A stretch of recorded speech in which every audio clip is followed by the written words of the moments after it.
Hi, everyone. Welcome to 30 Minutes with Spyglass Lending. Thank you for joining us today. If you have any questions, if you have any comments, please put them in the box there. I'd love to bring them out to our guest, answer any questions you've had, or talk about the comments if you're watching. With us today, Kyle Langan of KJL Media, his own company. I've known Kyle now for a brief period of time, and in that short period of time, I've gotten to know him. He's pretty awesome. He's really, really bright guy. Highly motivated. I've already learned a lot from him, so I'm glad he joined me today, and I appreciate him being there. We are going to cover so many things. This is a man who has done much in his life in a very short period of time, and we're going to cover all that. And also, he just became a first-time homeowner, so later in the show, we're going to talk a little bit about that and what his experience was like, because, of course, this is 30 Minutes with Spyglass Lending, so we got to touch on that. But let's talk about Kyle. Let's get right to it. Kyle, thank you very much for joining us today. How you doing? Thank you for having me. I'm doing really well. Yeah, it's a great day in LA so far. Yes, it certainly is. Last day of the month, last day of the quarter, right? I mean, here we go. Q2 starts tomorrow. How you feeling? How you feeling about your business with that? Yeah, I didn't even realize that it was the end of Q1. So now I'm like, oh God, what did I grow? Right. What's my evidence? How am I looking? No, it's been good. It's been So I'm feeling Q1 was pretty good, and I'm feeling optimistic about Q2 for sure. We like that. Now, let's talk about how you got your start. Where are you from, first of all? Nobody's from Los Angeles, so where are you from originally? No, yeah, I'm from New Jersey originally. And so northern or southern, because that's a big distinction. It's like kind of like being like northern part of Italy, southern part of Italy. Same thing for Jersey. I know. Where are you from? I'm from more the South, so I'm kind of like 20 minutes outside of Philadelphia is where I was kind of raised. I was born in Colorado, but we moved to the East Coast when I was little. And I went, spent all my schooling there, and then moved to LA a little over 10 years ago now. Mm-hmm. Okay, so yeah, a decade here. By the way, my story opposite. I was born in New York, spent my first 14 years there, moved to Denver, Colorado, and finished out high school. Oh, so wow. think about that. Yeah, after the show, we'll talk more about that. So you've been in Los Angeles for 10 years. And when you landed here, I mean, what was the impetus, right? Why did you make that move, and what were you doing as soon as you got here? Yeah, so I went to college for journalism, and I was always fascinated by entertainment. So I really kind of wanted to pursue an entertainment kind of media or journalism career in LA, because that's, the mecca of entertainment. So I moved out to kind of pursue that. Before I had moved, I was working in the Hamptons for about 2 years at a restaurant there, and it was really fun. I was waiting on celebrities, and it was like just a great summer job. And I was kind of just making some contacts there, and I was just trying to get like a writing job. I was just trying to be a journalist in like a local newspaper would have been great. But it was 2010, and so companies were still recovering from the 2008 recession. So no one was big fallout. Yeah. Right. No one was hiring writers, right. Let alone so I just met with this advertising agency, this team, and they were like, you should start a blog. And I was like, oh, okay, yeah, cool. And so I started this blog called Waiting in the Hamptons. It was basically just about waiting on being a server in the Hamptons. And then when I moved to LA. Wait, I want to interject here. A little double entendre. Waiting in the Hamptons. Was there a little bit of that feeling like I'm just waiting here for life to begin, right? Something's going to happen. That's exactly what it was. It was like waiting for something to happen, and then waiting, actually waiting on people. Sure. In that kind of post-grad abyss that people go through. And then I decided to move to LA, and I was like, well, I can't be waiting in the Hamptons because I'm moving to California. So I started a blog called From the Hamptons to Hollywood, because I moved, from there. And then that kind of was its own thing. So that created a new blog all about kind of moving to LA, and then kind of the discovery process of Los Angeles. Yeah, you did it. You just were like, let's do it. I'm on it. I'm in it. I packed up my car and just said goodbye. And this was a big time. Blogs, obviously mid 2000s, and then kind of trickled to the late 2000s and early 2010s, right? So they threw the aughts into parts of the 10s, and big because of the economic depression, right? I mean, everybody had something to say after that. Yeah. Just trying to figure something out. So there you were, and it was, as you said, it was called Waiting in the Hamptons, and then from there, what was the next step? Yeah, and it was before like social media. Like there was like Yeah, Facebook, but there wasn't like any people weren't leveraging social media for business really yet. right. So then I moved to LA and, like just struggled until like 4 years ago, basically. But I was like, I was like, oh, I'll get a serving job, like no problem. And then I Mhm, could not get a serving job in LA. So I was mhm, like, I worked at Abercrombie. That was like my mhm. first job. And I was like, oh my There God, you this go. is so demoralizing. Wait, 'Cause were I'm you like, the guy with your shirt off in the front, like welcoming people in, no, I didn't or? like to do that. But I just worked like an odd assortment of jobs, like 3 jobs in a day, just like kind of doing all this stuff. And Yeah. then because I had, you know, was leveraging the internet for my blog Mhm. and was a social media user, I kind of started to develop an idea about starting my own social media. I didn't even know if it would be I didn't even think to call it an agency then, but Yep. a company that would help people leverage their business on social media. So that's what I ended up doing with all this kind of, because it kind of blended everything that I loved. It was like the writing piece and crafting like a story for brands, and then it was the visuals and like the editorial piece that I was doing on Hamptons to Hollywood, and kind of like these cool flashy photographs. So it kind of blended everything that I was doing and liked. Can you give away the numbers from Hamptons to Hollywood? I mean, when it became that blog, when you really started, hitting your stride. I mean, what was the readership? How big was the reach? Well, it's still in existence, so it's still Okay. technically like a brand Hmm. that I kind of put under my KJL Media like banner. Yeah. But it's I was getting at one point I was getting like 20,000 like hits per month, which is like nothing to. I mean, it's not like That's a the New York number. Times, but it's That's like in the nothing. tens of thousands. That's solid. Yeah. Yeah. So, and I was able to do like really cool like partnerships. I think just because of like the cachet of the name, it sounds like way like sexier than it probably Right. was. But Right. like I got to partner with like BMW and like the E Network and really cool companies and brands like that Yeah. uh, because I think the name was attractive to people. It's brilliant. I mean, absolutely brilliant using that name. No question about it. I mean, Yeah. and two things that jump out at anybody who's interested in the glitz and the glamour, right? Hamptons and Hollywood. I mean, Right. what two better places than that? Obviously. Right. So, like you said, it's still in existence, but at the same time, you also were realizing at the time, social media is where it's at. You started the Mhm. notion of how this could be leveraged into business. And Yeah. when exactly did you start KJL Media? When did that?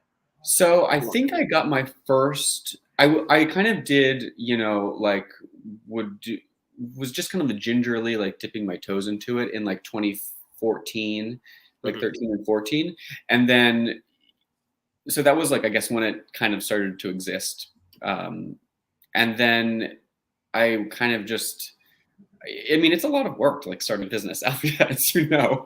So I Yeah. kind of was, I mean, it wasn't like paying for my rent or anything. So it was just kind of supplemental income. So then I really kind of doubled down on it and got my first client who I still have now, who's kind of my biggest like success story. I guess we started working together in 2019. Okay. But before that, I had worked in social media for the agency, which is a luxury real estate agency in LA, Yeah. and I was Wait, can teaching. we talk about that? What were you doing for them? I was the social media director for the corporation. I'm forgetting his last name, but Mauricio Umansky, Umansky. Right. He runs the agency. He started the agency. A right? huge name, obviously. So you were working directly with him. You're Hmm. saying like he's the one who hired you to first come on and start what they were doing. Yeah, I they mean, didn't. massive brand. I mean, really sleek, incredible agency. If anybody knows of the agency, like they are one of the premier real estate shops, certainly in Los Angeles, and they speak to high end luxury, no question about it. So, Exactly, and it was really like a crash course, that job, in like branding mhm. um, and like it was such a great learning experience, and they didn't have a social media person before me, so there was a lot to kind of figure out, and it was really I got to meet a lot of agents and um, and so it was great, and so then yeah I started to then I started teaching classes on social media around West Hollywood for individuals and business owners. So I kind of Okay, well that in itself is fascinating. So were you doing these classes kind of one-to-one, or were you doing night classes, or did you start leveraging the internet again in like a Kajabi or mastermind classes, or have you done any of that? So it's actually interesting you say that, because to answer the first part of your question, I was doing it. I taught them at the West Hollywood Library. So I just went into the library and was like, hey, like, do you want to sponsor me to teach classes on social media? And they were like, sure. I'm very yeah. They're just like, sure, that's a great idea. You're the first person who's walked in here to do that. Yeah. Yeah, I'm very like fearless in that way. Like I'll just kind of like when I was looking for clients originally, I would like I walked along like Melrose and just went like door to door and was just like, hey, I have a company. Do you want to be my client? Like very like very. But that's what it takes, right? I mean, especially when you're running your own business, you're literally knocking on doors. How many said yes, or what was your hit rate? One of them said yes, and it didn't even like really work out. But that one yes was enough of a confidence booster to be like, oh, okay, like let me continue I obviously have something valuable to offer, and so not because a lot of them didn't say yes, I was like, okay, let me go to the library and try and teach like in mass, because then that would be a great way to if I had a class of 10 people, then I could theoretically get like 10 clients out of it if I could transfer them into being repeat customers. So I did that for a while, and then oh yeah, and it's interesting now because it's obviously I oversee like all the strategy and the content creation for my business now and my clients, but I do have a small remote team that you are familiar with, and so now it's kind of like shifted and like, okay, well, I would definitely want to keep the business growing, and there's only so much like so many hours in the day and so much manpower. So I've been thinking about doing some more kind of like online kind of courses, like developing courses for people to purchase. So that way. Right. So this is the mastermind ideal. You're working your way to it. I'm working my way back to that. Yeah. Cause I love teaching. Like before I became a journalism major in school, I was an elementary education major. So I love the idea of being like a resource and a guide for people to, succeed. Incredible. All right, well, let's recap, right? Because we just covered a lot for a second. So, I mean, in the Hamptons, you were waiting tables. This led you all, you jumped ship. You said, I'm doing it. You took the plunge. You came out to Los Angeles. You started the blog. You had the inkling of idea of KJL Media. You were starting to understand what social media was all about. And over the years, you just started accruing clients just little by little, or ideas of what was going on, especially as Facebook then became, sprouted and all of these other things popped up. Pinterest was big, obviously, back then. Instagram has been big now for quite some time. You got a lot of followers on there, and you're doing very well there, clearly. But you're a writer at heart, so you're loving this and you're writing, and you're kind of making all of this work under this and creating KJL Media, right? I mean, that's the beauty of a media company. I mean, this big umbrella company that can cover it all. So that's exactly right. Yeah. So, and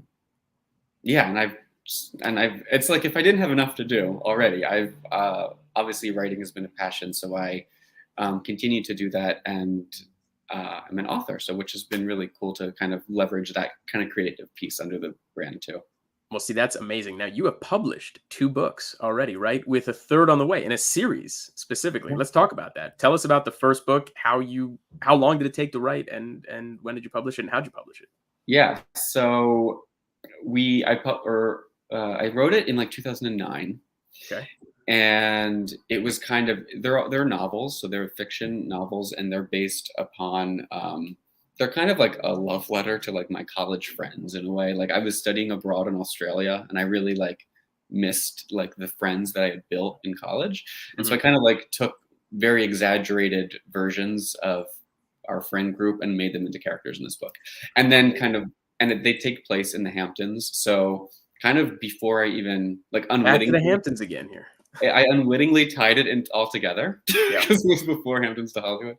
But it was great now because I can kind of promote that series of books under, through Hamptons to Hollywood.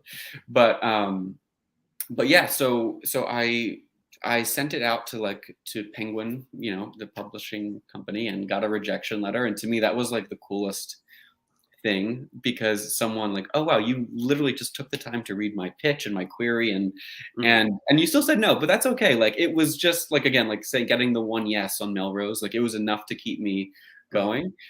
And by the way, So sometimes it's that important, right? I mean, to anybody listening or cares about this, even more than the money, even more than saying, "Hey, I got the client," or the sale, or cashing that check, is amazingly sometimes just getting the no, yeah, or even a yes, even if it leads nowhere and never puts a dollar in your pocket, because it's right, things happened, right? To your point, I mean, I experience that every day. Like, you're just putting yourself out there all the time, and this is your experience here. right. And so I said, okay, well, maybe it's not one of the biggest publishing houses in the world doesn't want to publish me. So let me go just to something a little bit more boutique and smaller. Mhm. And I did, and they accepted my manuscript and they published it. And it was like the coolest thing in the world, right? Sorry, so Penguin said no, and you just went to one other, or were you querying No, I dozens? just went to the one other one, And they said yes. and they said yes. That, But by the way, that doesn't happen, so that's incredible, and yeah, there should be, like, a pause and a massive well, pat on the back for you, because that's unbelievable. well, That's thank awesome. you. But it's also, it kind of didn't pan out the way that I would have anticipated, because about, I would say, 6 months after being accepted, like, they published the book, they did, like, they started to do marketing for it, I had a book signing for it, Yep. and then they went bankrupt. Mm, So then, and great. they had kind of put it in my ear, like, okay, we want you to do like a series of these. And I was like, Mhm. oh my God, like, you want more than one? Like, this is so cool.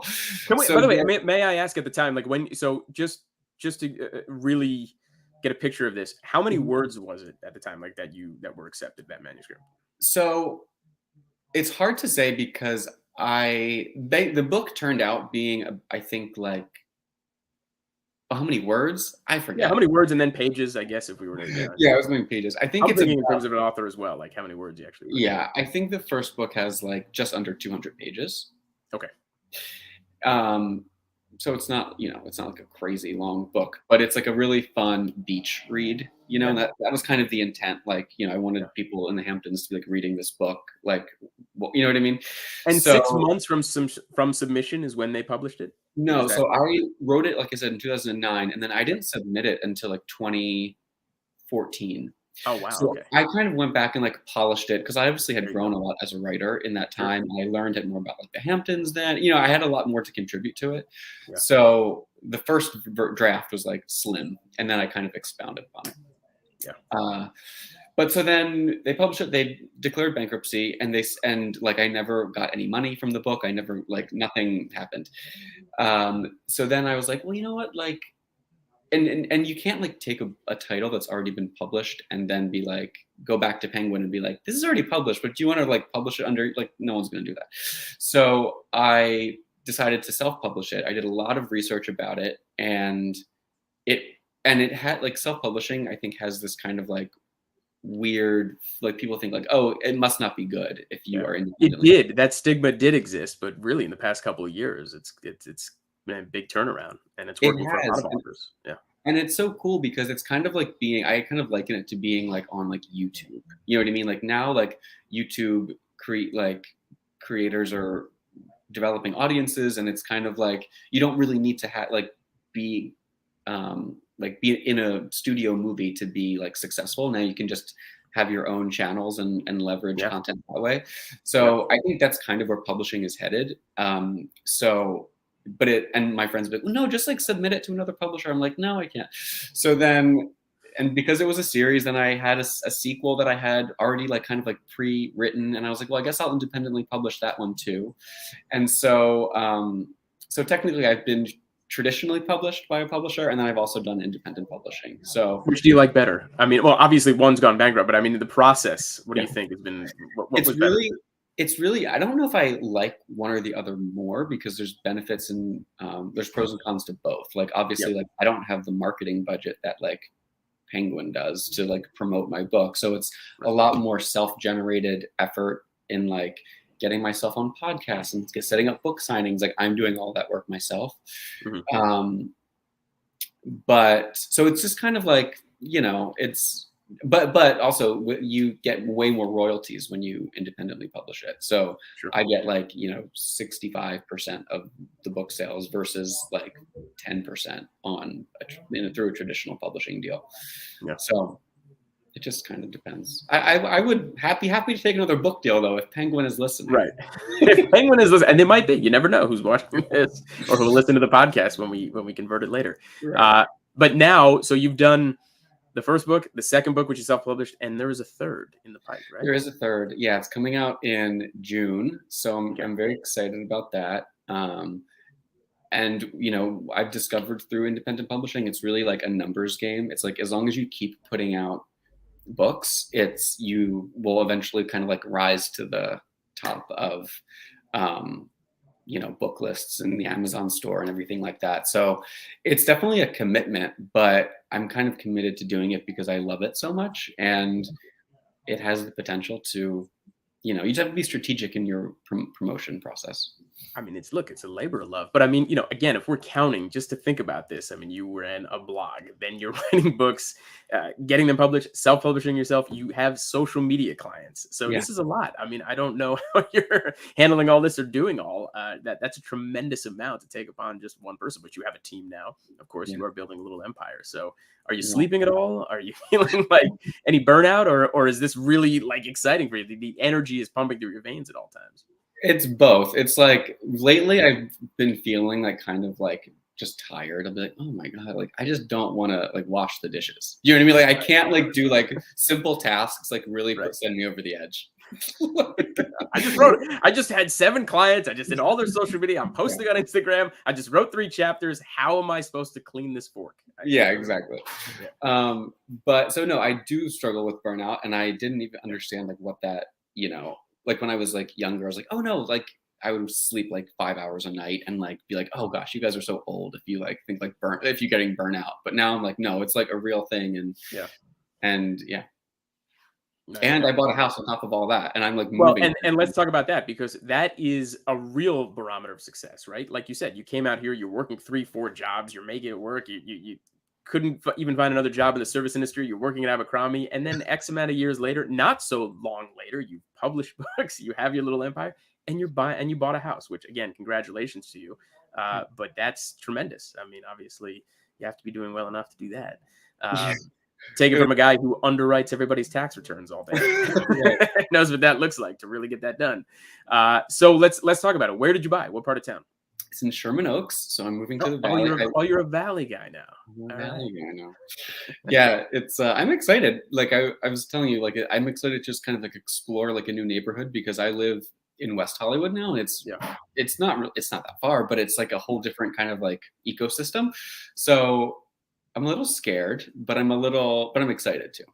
Yeah, no, I'm taking it from somebody who's been into my offices in Sherman Oaks. I may say so. I think it's tremendous out here, and I lived in West Hollywood myself for over a dozen years. So if I had to pick, I still go back to West Hollywood, but Sherman Oaks is great.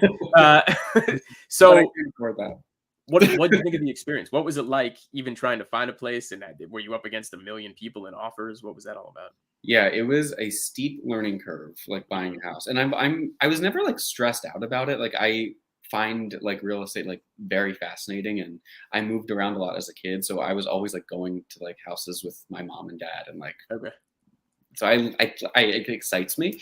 But I didn't know like the financial piece. So like I saw a townhouse that I liked, and it ended up selling for like $75,000 more, like over asking, which was that's just crazy to say. I see it on your face. I see the look in your eye. Like, is that this is a real thing? This actually is going on. Right.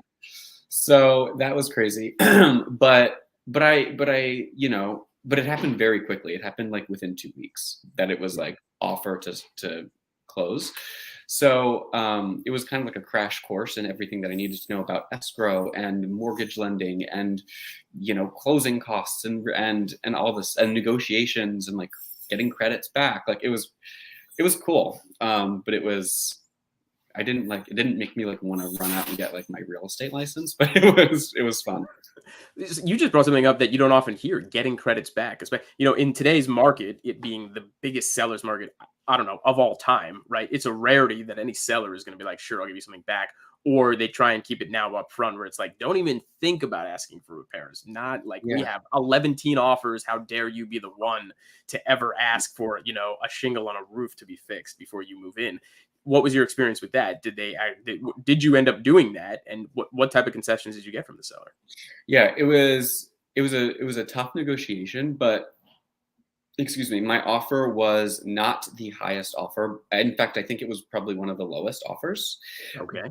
But I wrote a letter to the seller, and because I'm like a persuasive writer, I made it very sentimental. Okay, now I'm sorry. We have to pause one more time here. Let's think about this for 1 second. Everybody's out there breaking their back, pretending like they're all cash, or going well over listing or whatever it is to get something. You're a writer. You have this incredible skill set you've acquired over this amount of time. You use that, you're saying, to be one of the lowest offers, appeal to the seller, right? Up to their sentimentality, and you won the bidding because of that. Yeah. And so it was really funny because it was very mushy. Okay.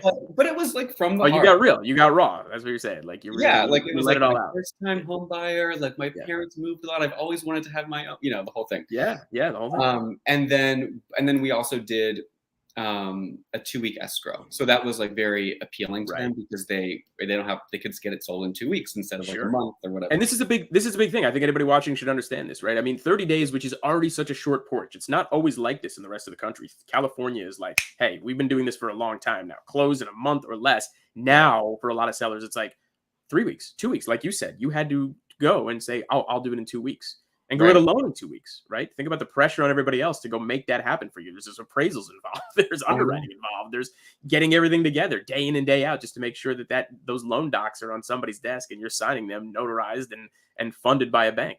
So So yeah, and that was all stuff that I didn't even know about. But I had like a good team, and like I just kind of I just really like trusted the process because I was just so uneducated about it. But I think the coupling of the sentimental letter and then the 2-week escrow, and I think it kind of just said, okay, well, we like this buyer enough to like work with him, and there were some things like like as far as like credits go, like there was some like like it was like the microwave is above the stove, so it was kind of like, I guess, not up to code. So like it's technically a repair, but it's because of like a safety hazard. So we were able to kind of like work that angle to get some credits.